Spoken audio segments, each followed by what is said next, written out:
Bu yoqimli hidlar sizni sekin o'ldiryapti.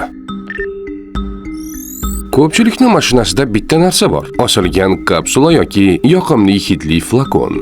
Ammo siz nafas olayotgan havoda nimalar borligini bilasizmi? Formaldegid murdalarni saqlashda ishlatiladigan moddalar. Jahon sog'liqni saqlash tashkiloti uni karsinogen, saraton chaqiruvchi deb e'lon qilgan. Benzol leykemiya, qon saratoni xavfini oshiradi. Talatlar gormonal muvozanatga ta'sir qilishi, tug'ma nuqsonlar va rivojlanish muammolariga sabab bo'lishi ilmiy tadqiqotlar bilan isbotlangan. Ayniqsa bolalar, homilador ayollar, astma bilan og'riganlar va immuniteti past odamlar uchun bu xavf bir necha barobar kuchliroq. Shunchaki yoqimli hid evaziga sog'lig'ingizni sotmang.